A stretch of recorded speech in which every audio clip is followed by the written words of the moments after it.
What's up YouTube? In today's video, we're gonna be showing you some footage of what it's actually like to be a landlord. What kind of condition tenants will leave the unit in when they actually decide to vacate.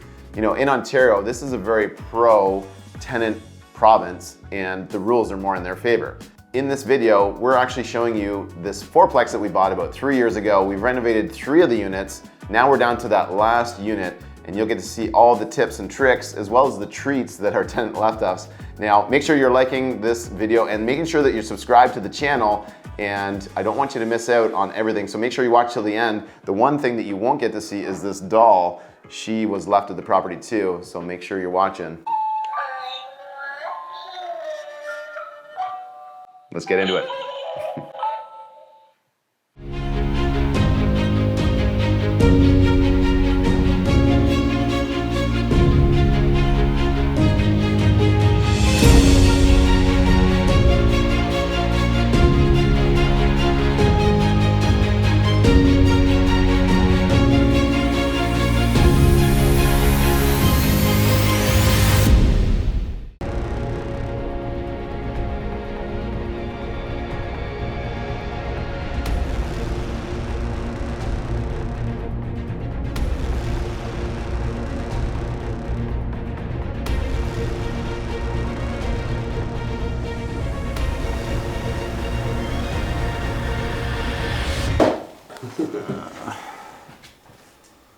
Okay, so this is a 1-bedroom plus a den, and it's in a century home really. I think this actual back part of the property was a garage at one point, and they made it into a pretty cool loft apartment. So I know once this is done, it's gonna be very cool. But you know, when you are a landlord, real estate investor, you have to make sure that you're not overspending on your renovations. And what does that mean? Basically, it means that you gotta renovate to re-rent it. You're not renovating it for your own, you know, property to live in. What we're gonna be doing in this room here is we're gonna be putting down new floors. So you can see this floor here, it's very worn. Oh, look at that, some cash. This wasn't planted here. This is actually an income property. It's already making some money. I'll see what I can do with this 10 cents. But these floors are worn down so much, and we could refinish them. I've got a hardwood flooring refinisher. It's about $3 to $3.50 for a sand and 2 coats, or maybe 3 coats of whatever they're going to put on top of it, however many coats they need of urethane. Or for an extra $1 more a square foot, we can go put down brand new luxury vinyl plank that's going to be, you know, scratch resistant and waterproof and all those different things. And it's really the look that tenants are looking for these days. So I think we're going to go with the luxury vinyl plank. The walls are going to get a paint. Probably still sticking in the beigey gray ranges, right? This is a little bit too gray, so we're going to beige it up a little bit. It does have this stucco look. I'm not going to go and re-skim or re-drywall everything. The ceilings do have some patches from leaks, some of the stucco falling off, so we'll try to make that look a little bit better. We're not going to re-drywall the whole ceiling in here. And you know, once we paint the trim and everything up nice again, this is one of my pet peeves. When the tenant after tenant after tenant will just screw in that top area of the window frame, and it just, you can see it's cracking and it's beaten up. So I usually tell my tenants, look, if you're gonna put up curtain rods, no problem, but can I buy them off you afterwards so that we don't have this happening all the time? I'll gladly buy them off you for face value, and the next tenant can just go get curtains.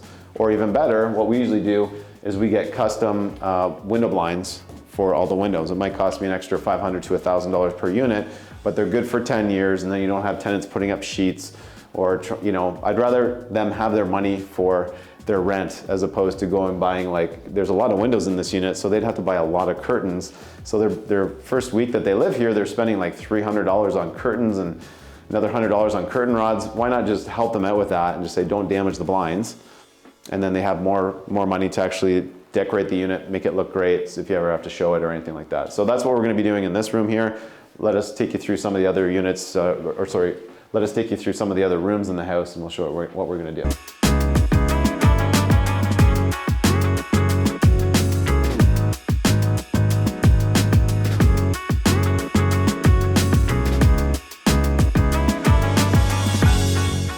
Okay, so in the kitchen, kitchens are typically bigger budget spending areas. Now this isn't a very big kitchen, this is about the size of a bedroom. So we can't really change the layout, nor do we really want to, because that wall over there is a structural wall.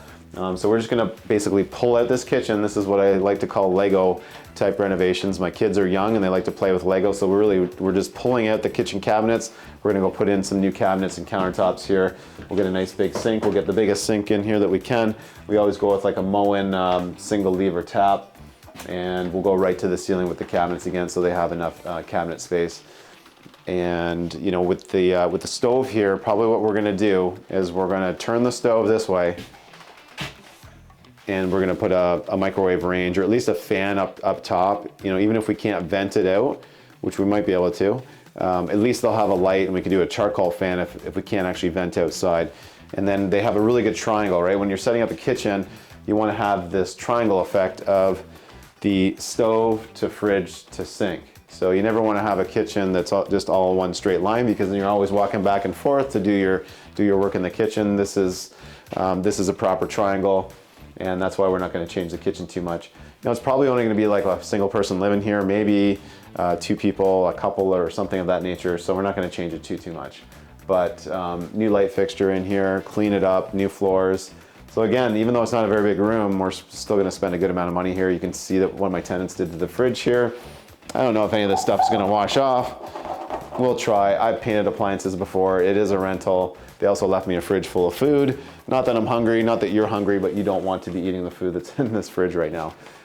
So we got the den over here in the bathroom, so let's keep checking it out. All right, so again, tenant left us some stuff in here. I'm gonna have to pull this out to the curb on large item pickup day. And looks like, hey, I appreciate you using MacTac all over the walls, but that's a lot of MacTac. And one of my biggest pet peeves is when people use these things here, which are these 3M sticky hooks. 3M, this happens almost every time. I don't like your sticky hooks. Please improve your technology so that this doesn't happen. But even when people use MacTac, it still leaves some residue on the wall.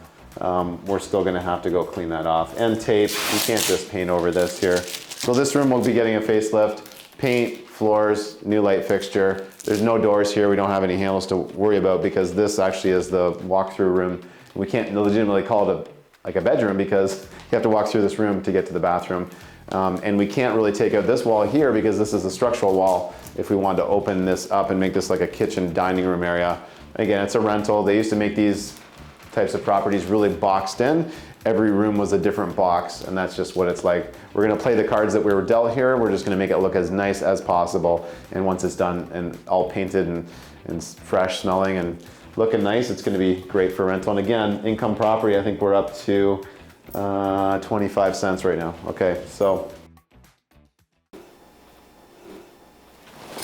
All right, on to the bathroom. So it's kind of a tight room here. I had to stand in the shower here to kind of direct traffic in this room, but again, this room needs a redo. We could try to dress it up a little bit. We could try to spray the bathtub, which, you know, it was sprayed before. You can actually see it's coming off. We're just gonna do it right. You know, kind of like Mike Holmes. He was one of my heroes here when I was first buying properties. Do it once, do it right. We're gonna rip this all apart. We're gonna get the plumbing on the other side of the wall, inside wall, right? So it's good to have plumbing on a heated wall, not on a cold wall. Maybe we'll actually be able to open this up a little bit more so you can see the window. What else are we gonna do in here? Tenant was really nice. She left me a toothbrush and some mouthwash if I ever wanna get freshened up here in between rooms. But they did have to smack a hole in the wall here to expose some plumbing for when we were pulling out the galvanized pipes in the house. So for people that aren't aware, galvanized plumbing, it's kind of like a corroded artery, right? So the pipe might have started off as an inch or 3/4 of an inch, and it's just gonna corrode and corrode and corrode on the inside. And the main issue with that is that you get really poor water flow, right? So it's really just like taking a hose and squeezing it. So we've gotten out as much galvanized plumbing out of this house as we could. There was no knob and tube, so there's no old wiring, which was nice. One thing in here is we're getting some peeling ceiling, we can see over here, and that's just from not having a way to get the moisture out of the room. So we will put in a ceiling fan, we'll punch out through the double brick, and we'll be able to vent out any moisture when people are having showers, which people like to have long hot showers in the cold winter months here up in Canada. Otherwise, it's just gonna be pretty basic. New tub, new tile surround, flip the plumbing around, repaint. The toilet's actually pretty new. We're gonna need a new vanity here, a new light fixture, a fan, and then we're done. All right, quick bathroom renovation 101.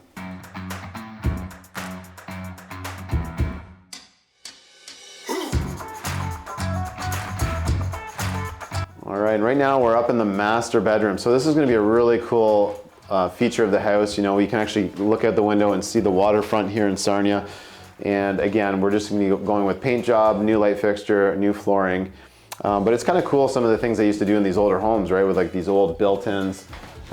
This was always full when the tenant was here, so I could never really take a look, but it's like a built-in closet. That door there would be access to the attic, which is where the insulation and some of the wiring and stuff would be. But kind of cool, they could use that.